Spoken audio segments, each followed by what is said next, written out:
There are moments that don't announce themselves as life-changing. They don't arrive with sirens or dramatic music.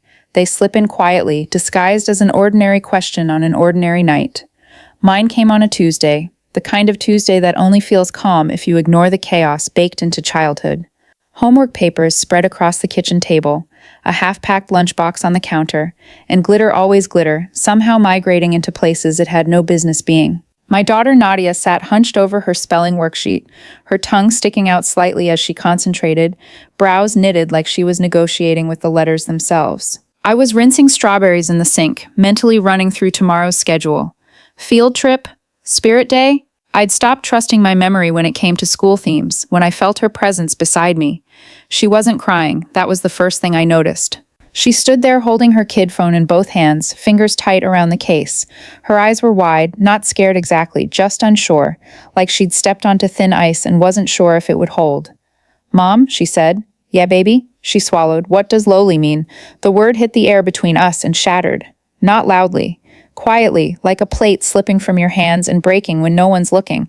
I didn't react right away. Mothers learn to pause, to keep their faces neutral when something inside them goes cold. I dried my hands slowly, buying myself a few seconds. "Where did you hear that?" I asked, keeping my tone light, casual, as if she'd picked it up from a book at school instead of somewhere else. She turned the phone toward me.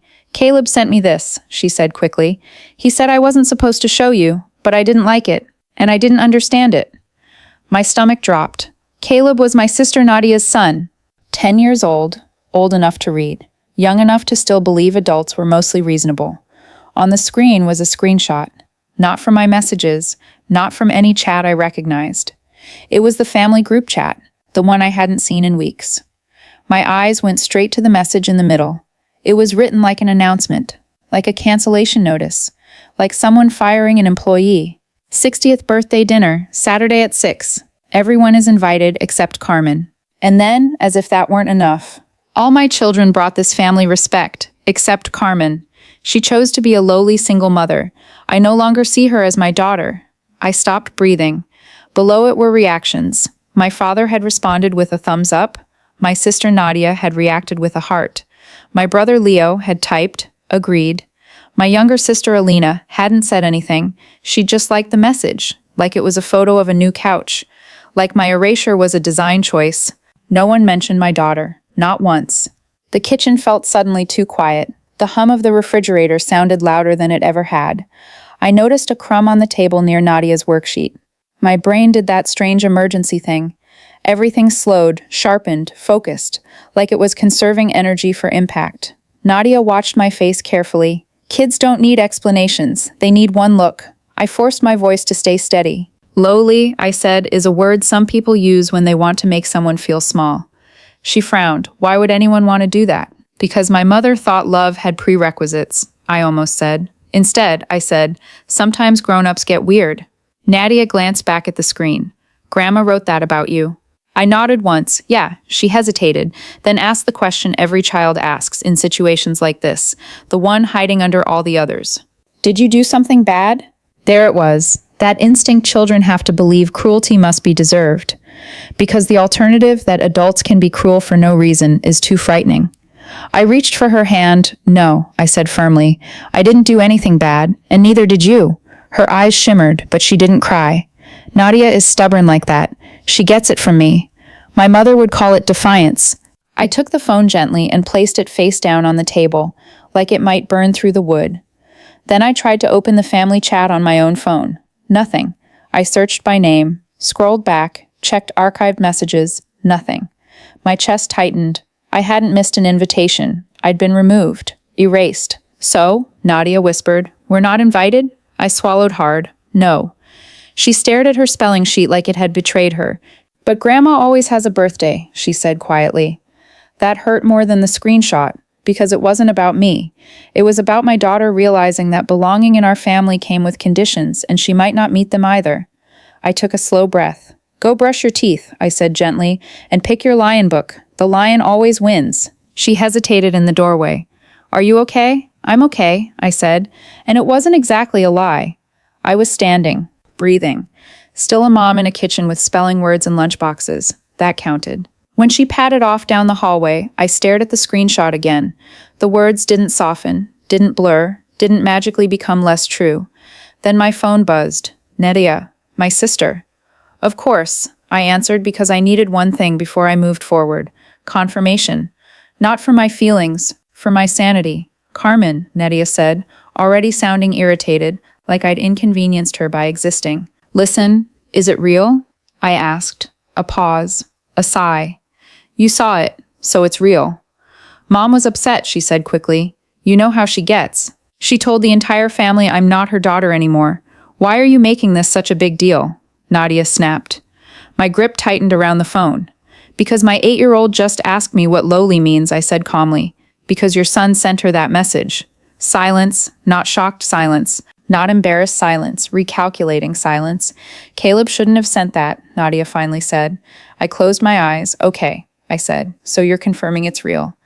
It's Mom's birthday, she shot back. Don't start drama. I thought of my father's thumbs up, my brother's agreement, my sister's heart. I'm not starting drama, I said. I'm ending contact. She scoffed. Unbelievable. I didn't argue, didn't plead, didn't defend myself like I was applying to be loved. Tell Mom she got what she wanted, I said. Then I hung up. I blocked my mother, my father, Nadia, Leo, Alina. No warning, no explanation essay, no emotional speech, just silence, because I wasn't going to perform my pain for people who treated it like an inconvenience. That night, as I read to Nadia and felt her warm weight curl into my side, I made a promise I meant with my whole chest. No one would ever make my child feel small. Not on my watch. And if you're wondering why I'm telling you this, why I'm calm enough to put words to it at all, it's because the next time my family saw me, they didn't recognize the woman I'd become. They went pale. And they realized far too late that you don't get to discard someone and then reclaim them when the story changes. People think betrayal begins with one dramatic moment. It doesn't. It begins quietly, repeatedly, in small decisions that teach you exactly where you stand. I wasn't shocked by my mother's message. Not really. It hurt. It stung. It humiliated. But it didn't surprise me, because in my family there had always been roles. Nadia was the golden child. I was the inconvenience. Growing up, Nadia's achievements were framed and mounted. Mine were corrected. If she got an A, she was brilliant. If I got an A, I should have aimed higher. If she dated someone impressive, Mom bragged. If I dated someone kind but ordinary, Mom asked what I was settling for. And when I got pregnant at 24, not married, not perfectly planned, but deeply fiercely in love with the idea of my daughter, the script wrote itself. Nadia had married well. Nadia had stability. Nadia had approval. I had Nadia, my daughter, and a partner who panicked and left before the second ultrasound. And just like that, my identity was rewritten. Single mother. But not in a neutral way, in a whispered, heavy way. Like I'd chosen disgrace over dignity. I remember the day I told my mother. She didn't scream, she didn't cry. She did something worse. She sighed. Like I'd confirmed something she'd always suspected about me.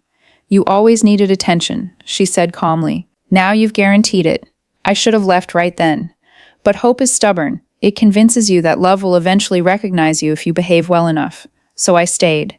I showed up to holidays. I brought food. I kept my tone soft. I ignored the passive comments about strong father figures and two-parent households. I told myself it wasn't that bad, until it was.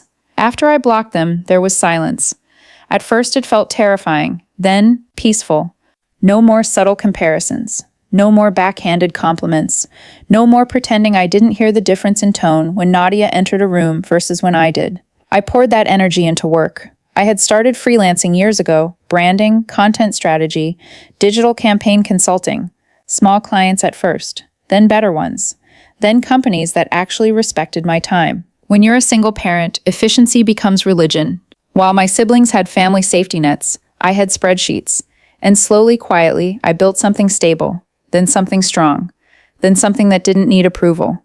By the time my mother turned 60, I wasn't surviving anymore. I was winning. 3 months after the birthday incident, I received an email. Not from family, from a national retail brand. They wanted a full rebrand strategy, multi-city rollout, long-term contract. It was the kind of opportunity that doesn't just pay bills, it changes trajectory. I worked like a machine. Late nights, early mornings. Nadia doing homework at my office desk beside me, whiteboards filled, mock-ups printed, pitch deck rehearsed until I could deliver it half asleep. The presentation was in a downtown conference center. I wore navy, structured blazer, hair pulled back, not flashy, not loud, just competent. When I walked into that room, I wasn't someone's daughter. I wasn't someone's mistake. I was the strategist they'd hired to solve $1 million problem. And I did.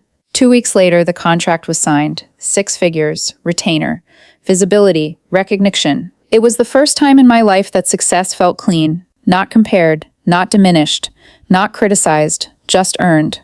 And then something unexpected happened. The brand launched their first campaign. Billboards, digital ads, local news feature about the woman behind the transformation. My name, my face, my company. It spread faster than I anticipated, because success doesn't stay quiet, especially not in families that once dismissed you. The first call came from Leo, blocked. The second from Alina, blocked. Then my father emailed. Subject line, proud of you. I stared at it for a long time. Not because I was touched, but because I was analyzing timing. 3 months ago, I was lowly. Now I was impressive. Interesting how respect activates when reputation does. I didn't respond, but the call I didn't expect was from Nadia. I almost didn't answer. Curiosity won. She sounded different, softer, careful. I saw your interview, she said. Okay. You look good. I am good. A pause. Mom's been asking about you. There it was. Not apology, not accountability, just repositioning. I'm not available, I said calmly. For what? For selective acceptance. She exhaled sharply. You're still mad about that? I actually laughed, not bitterly, just genuinely stunned. You watched Mom disown me publicly, I said. Your son sent it to my daughter, and you're asking if I'm still mad. Silence. Then defensively, Mom didn't mean it like that. She typed it, sent it, watched people react, and left it there. You're being dramatic. No, I said evenly, I'm being finished. That word landed heavier than I expected, finished, because that's what scared them. Not anger, not sadness, finality. 2 weeks later, I received an invitation, hand-delivered envelope, cream cardstock, gold trim, family dinner, let's reconnect.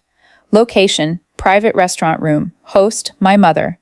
I almost admired the audacity. No apology, no acknowledgement, just a reset button. I turned the envelope over in my hands. Nadia walked into the kitchen right then, backpack slung over one shoulder. Mail? Nothing important, I said, but she'd already seen the gold edge. Is it from Grandma? Kids notice everything. I crouched down so we were eye level. How would you feel about seeing Grandma? I asked carefully. She thought for a moment. Will she still think you're lowly? Direct, surgical. I don't know, I admitted. She shrugged slightly. Then I don't want to go. That was it. Clarity without bitterness. Children understand dignity faster than adults do. I stood up slowly, and that's when my phone buzzed again. Unknown number. I answered. Carmen. It was my mother. Her voice was polished, controlled. I assume you received the invitation. I did. We'd like to move forward. We. As if I'd been the one who fractured something. You publicly removed me as your daughter, I said evenly. That's not a misunderstanding. You embarrassed this family. I felt my pulse slow instead of spike. How? By becoming what you became. A single mother. She still couldn't say it without distaste. I built a company, I said calmly. Is that the embarrassment? That's not what I meant. I know. Silence. Then she shifted tactics. You've done well. We acknowledge that. There it was. Conditional validation. Achievement-based reconciliation. You don't get to disown me when I struggle and reclaim me when I succeed, I said quietly. You're being unreasonable. No, I replied. I'm being consistent. She inhaled sharply. So you're refusing to come? I looked at Nadia in the hallway, twirling a piece of her hair, pretending not to listen. No, I said. I'm not refusing. Pause. I'm attending. There was a flicker of triumph in her voice. Good, that's mature. But I won't be attending as the version of me you remember. Silence. And I won't be coming alone. She didn't ask what that meant, but she would find out, and when she did, the room wouldn't feel the same. Because I wasn't walking in to ask for belonging. I was walking in to redefine it. And some people don't survive that shift. There's a specific kind of quiet that lives inside private dining rooms. Soft lighting, controlled temperature, crystal glasses positioned exactly 2 inches from folded linen napkins. The illusion of civility. That's the room my mother chose. Of course she did. Image has always mattered more to her than intimacy. I arrived 10 minutes late on purpose, not dramatic late. Intentional late. Nadia held my hand as we walked in. She wore a simple navy dress and white flats, hair neatly brushed. No glitter tonight, just composure. When the hostess opened the door, conversation paused. Not completely, just enough. My mother sat at the head of the table. Nadia, my sister, to her right. Leo and Alina across. My father near the window. They all looked prepared, like they expected awkwardness. Like they expected tension. What they didn't expect was confidence. I didn't hesitate. I didn't scan the room like someone unsure if they belonged. I walked in like someone who understood exactly who she was. "Good evening," I said calmly. My mother stood halfway, not fully, as if unsure whether a hug was appropriate. "It's good you came," she said. Her tone was measured, diplomatic, as if we were colleagues resolving a minor dispute. I took the empty chair at the far end of the table. Not beside her, not across from her. Independent position. Nadia sat next to me quietly. The waiter poured water. No one touched it. My sister Nadia cleared her throat. "You look different." "I am," I replied. That made Leo shift slightly in his chair. "Good, let them feel recalibration." Dinner started with safe topics. Work, schools, traffic. My mother complimented Nadia's dress, ignored mine, predictable. Then finally, she placed her fork down.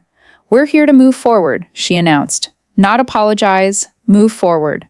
As if conflict were mutual. "I'm glad you said that," I replied evenly. All eyes turned toward me. My pulse was steady because I hadn't come unprepared. "I brought something," I said. My sister stiffened. My mother's eyes narrowed. I placed my phone face up on the table and opened the screenshot Caleb had sent. I didn't raise my voice, I didn't accuse. I simply rotated the phone so everyone could see it. The message, the words, the reactions, silence. The kind that vibrates. "That was written by you," I said, looking directly at my mother. She didn't look at the screen. She looked at me. "You know what I meant." "No," I replied. "I know exactly what you wrote." My father shifted. "This doesn't need to be dramatic." "It already was," I said calmly. "You just weren't the target." My sister Nadia leaned forward. "We've moved past that." "No," I corrected. "You ignored it. That's different." My mother inhaled slowly, like she was preparing to discipline a child. "You embarrassed this family for years," she said. I reacted emotionally. I nodded once. "You disowned me." "You chose a life. I chose my daughter," I interrupted quietly. That landed, because Nadia, my daughter, was sitting right there, and she was listening. The room recalculated. My mother softened her tone instantly. "Of course we love Nadia." I tilted my head slightly. "You love her conditionally." Silence. "You loved her when she was invisible, when she didn't complicate your narrative, when I wasn't succeeding." Leo scoffed. "Now you're acting superior because you made some money." I almost smiled. "This isn't about money." I paused. "It's about respect." My mother leaned back. "And you feel disrespected." The audacity would have been impressive if it weren't predictable. "Yes," I said simply. Another pause. Then she shifted tactics again. "Carmen," she said gently, "families say things in anger. You're too sensitive." I felt Nadia's small hand tighten around mine. And that's when I made the decision. The one I had debated all week.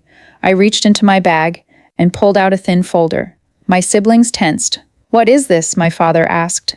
"Documentation," I replied. I slid copies across the table. Printed screenshots, dates highlighted, messages spanning years. Subtle comments, exclusions, comparisons. My sister's group chat, where they discussed me like a liability. My mother's texts about how I lowered the family image. Leo's comment calling me charity case. I didn't yell, didn't dramatize. I just let the evidence sit there. Clean, organized, unarguable. "You think I'm sensitive," I said evenly. "I've been patient." No one spoke. Because gaslighting works best when there's no record. I had records. My mother's composure cracked for the first time. "You went through our messages? You wrote them," I replied. "That's invasive. That's accountability." My father looked at the papers, then at me. "This is unnecessary." "No," I said quietly. "It's overdue." My sister Nadia looked pale. "You're humiliating us." "No," I corrected. "I'm clarifying." I leaned forward slightly. "You treated me like I was disposable because I didn't meet your expectations." My eyes shifted to my mother. "But here's what you miscalculated." The room held its breath. "I don't need your approval anymore." That sentence changed the temperature, because everything my mother built her authority on was relevance, influence, Emotional leverage, and I had just withdrawn it. You think you're better than us now, Leo muttered. No, I said. I think I'm equal. And that's what bothers you. Silence again, thick, heavy. Then my mother delivered her final attempt at control. If you walk out of this room, she said calmly, don't come back. There it was, the old power play, the threat of exile. It would have destroyed me once, not tonight. I stood slowly. Nadia stood with me. I gathered nothing else, no dramatic exit, just clarity. I didn't come back, I said quietly, and then I looked at her directly. You invited me. Her mouth tightened. And I came to tell you this in person. I paused. You don't get access to my life unless you can respect it. We turned toward the door, but just before we reached it, my daughter spoke. Small voice, clear. Grandma, the room froze. My mother looked startled. Yes? Nadia's chin lifted slightly. My mom isn't lowly. Silence. Then she added, she's brave. That was the moment, not the documents, not the confrontation. That sentence. Because legacy shifts through children, and my mother realized, in that second, that control doesn't pass down automatically. Respect does. We left. No one followed, no one called, no one argued, and as the door closed behind us, I felt something I hadn't felt in years. Not anger, not sadness, relief. But the story didn't end there, because humiliation doesn't sit quietly. It spreads. And what my family didn't understand yet was that other people had been watching. Humiliation doesn't explode. It seeps. Slowly, strategically, publicly. 3 days after the dinner, my phone began vibrating before sunrise. Not family, not apologies. Industry contacts, colleagues, a journalist I had worked with during the rebrand campaign. Hey, the message read, is it true your mother owns the Hawthorne Foundation? I stared at the screen.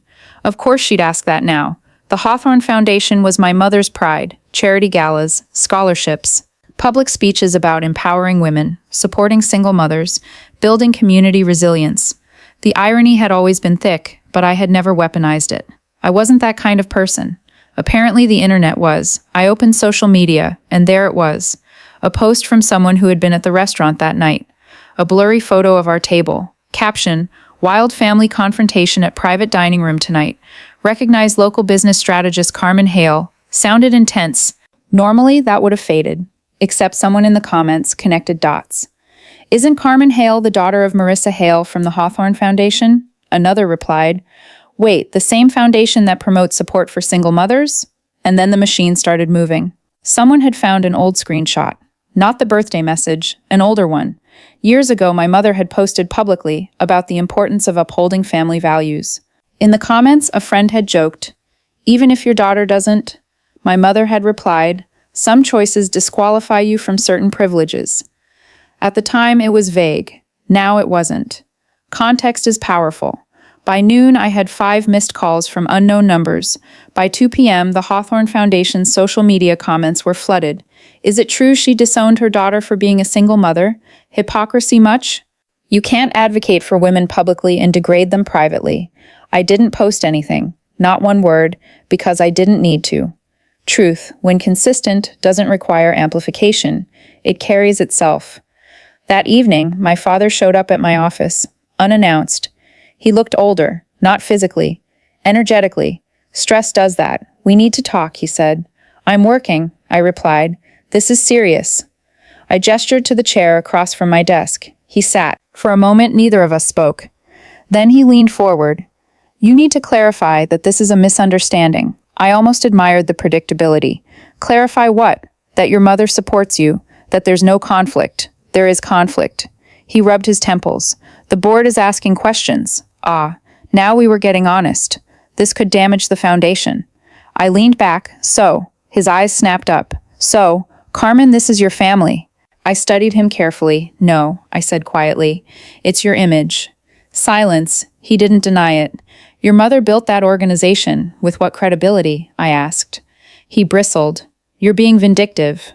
No, I replied evenly. I'm being silent. Other people are being observant. He exhaled sharply. What do you want? There it was. Not apology, not reflection, negotiation.